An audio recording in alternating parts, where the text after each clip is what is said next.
Okay, listen, you're talking about contemporary Indian design. Is that what you really want to be a part of? I mean, do you want to create a vocabulary called Indian design? Um, Do you believe in it? in Indian contemporary design, I feel that we shouldn't start to tag things so that we're more free as designers to then create something more original. I mean, we put a lot of pressure on ourselves when we start calling it Indian design. I don't think that if the Italians started to do that, I'm guessing they'd probably be in another place, but they started way before us, I guess. And it's just about I can say as a designer in India, you always, at least I feel, that there's always this pressure to understand your position as an Indian designer.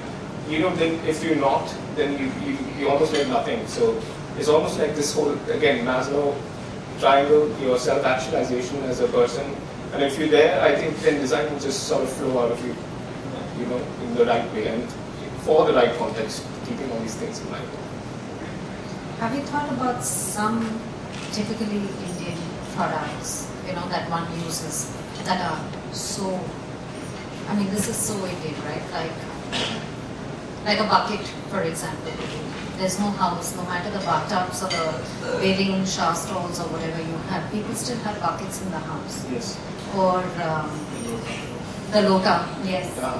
A health faucet and a tap also, it works both ways. What if your shower runs out and you need to fill the bucket with water? You know what I mean? Yeah. The clothes clip and, the nylon rope and stuff like that.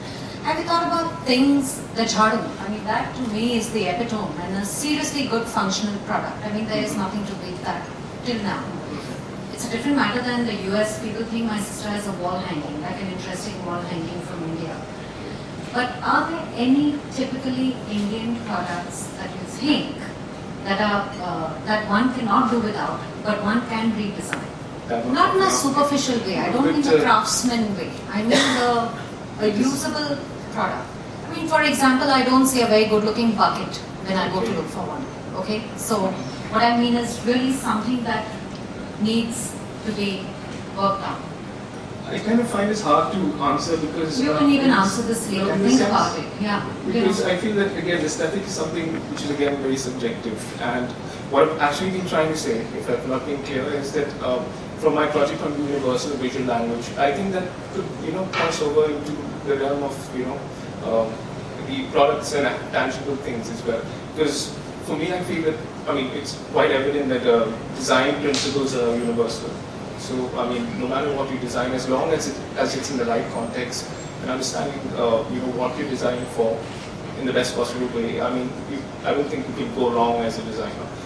The second level would be the aesthetic sense and whether you can, cater to that of the end user. That, again, I feel is subjective.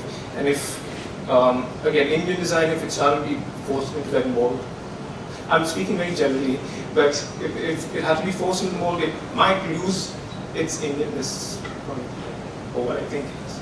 Yeah, I meant really products that we can't do without. Like if we need that thing to make rotis on, you can't do without it, you know what I mean? Even if you're not going to eat brown bread all of a sudden, or you're not going to do without that, the Indian things that one definitely, needs, because that's how we live. Some areas. I'm sorry, I don't think you can fix on one specific.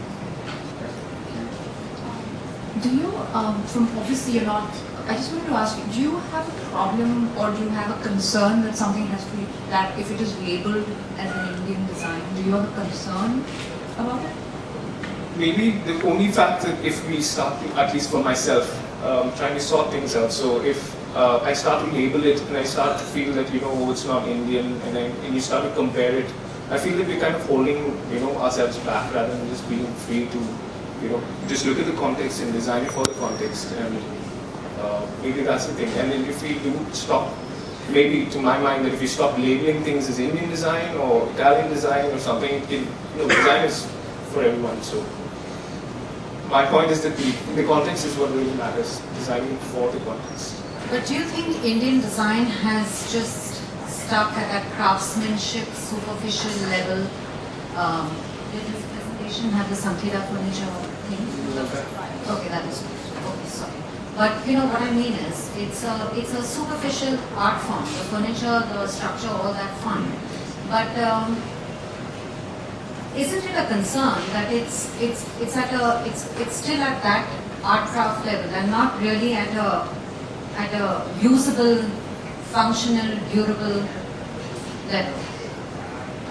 Okay, I think that again, as Indian designers, we could be in this dilemma of focusing on craft and what we need to do with it, rather than taking it and just doing what we need to do with it. Do proper product, rather than start to hang on to Indian craft.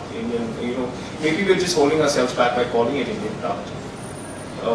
It should be something that just goes. I'm sorry.